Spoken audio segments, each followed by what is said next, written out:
आप बहनों के लिए मैं बोलूंगा, जब प्रभु भोज की रोटी आपके पास लाई जाए और तुम्हारे पास एक छोटा बच्चा है या नहीं, बच्चा तो उछलेगा मम्मी ने क्या लिया, उस समय उस रोटी को फटाफट खा जाना, बच्चे के हाथ ना लगे उस पे। जिस रोटी को आपने तोड़ा और आपका छोटा बच्चा, बच्चा ही तो है, मरेगा।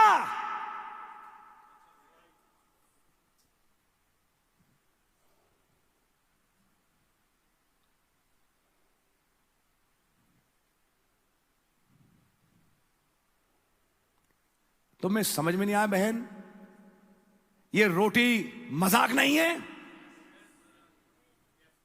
मैं खुदाई जलन में बोल रहा हूं आज शाम। ध्यान रखें सारी बहनें जो सुन रही है नेट पे, आप भी सुन लो साहब लाइन से, ये मजाक नहीं है। बच्चा पास में बैठा है, बच्चा तंग कर रहा है, आप उठी, आपके हाथ में रोटी आई, तुरंत खा लीजिए, इससे पहले कि बच्चा अपना हाथ बढ़ाए। बच्चे के हाथ रोटी लगना नहीं चाहिए, वो उसके लिए है भी नहीं। बहुत साल पहले भाई लाल ने एक कहानी सुनाई, फरखाबाद की बात है शायद, एक साधु बेंजी, क्या नाम था उनका, ना बताते थे, साधु बेंजामिन को प्यार में बेंजी बोलते थे। वो एक जगह पे जाके चबूतरे पे दुआ करते थे, बड़ी पुरानी बात है। एक दिन वहीं का लड़का, एक गांव का, बच्चे खेल रहे थे, उसे मालूम नहीं बेचारे को, उसने जाके वहां उसी चबूतरे पे यूरिन पास कर दिया। उसको मालूम नहीं, बच्चे को नहीं मालूम कि ये वो यहां प्रेयर करते हैं, वो तो चबूतरा था, उसने वहां यूरिन पास कर दिया। उसके बाद उस लड़के को चढ़ा बुखार, सुन रहे हैं आप, और इलाज करवा लिया, वो बुखार सिर पे चढ़ गया, वो मरने वाला था। तब उन्होंने हड़बड़ी करके जब सारे इलाज फेल हो गए, बुलाया साधु बेंजी को कि आप प्लीज आइए, प्लीज बच्चे के लिए दुआ करिए। जब वो अपने कक्ष में गए, उन्होंने कहा मुझे मौका दो थोड़ा दुआ करने का। जब उन्होंने दुआ करी तो उनके सामने कुछ बात खुली। उन्होंने कहा कहीं ऐसा तो नहीं कि ये बच्चा उस चबूतरे पे गया खेलते खेलते और उसने ऐसा किया। बच्चे से पूछा, उसने कहा हाँ अंकल ऐसा हुआ था। उसने बेटा तुम्हें करना नहीं चाहिए था, वहां मैं दुआ करता हूं। सुन रहे हैं आप, आपके दुआ के कमरे में बच्चे ना घुसें, जहां आप दुआ करते हैं उसे लॉक करें।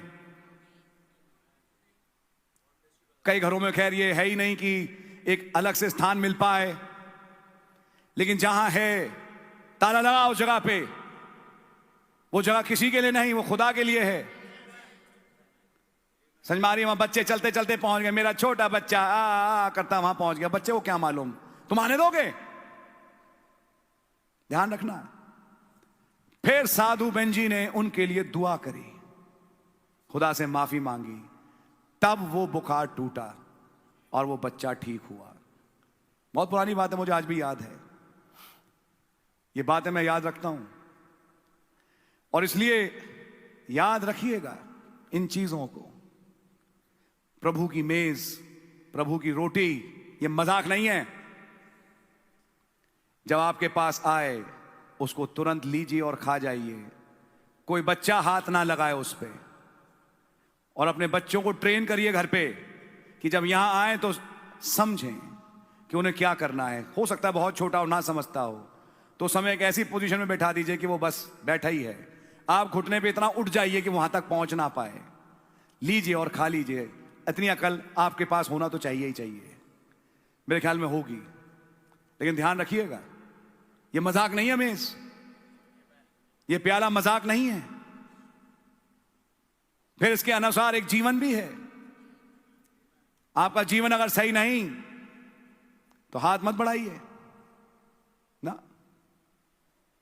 क्योंकि बजाय एक ब्लेसिंग के आप यहां से कुछ और लेके लौटोगे।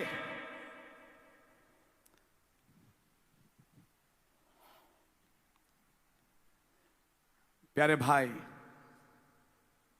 और मेरी प्यारी बहन,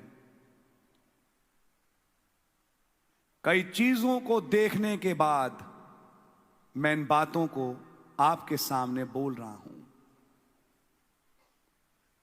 ध्यान रखें। आज भाई ने गवाही दी, आप सबने सुनी होगी। खुदा ने उस बेटी के जीवन में काम किया और भाई ने कहा मैं भी कहूंगा जो पढ़ने वाले हैं वो खुदावन को स्थान दें पहला। और सच बात है, जिन्होंने दिया वो कभी पीछे हुए नहीं। बिल्कुल पक्की बात है। लेकिन एट द सेम टाइम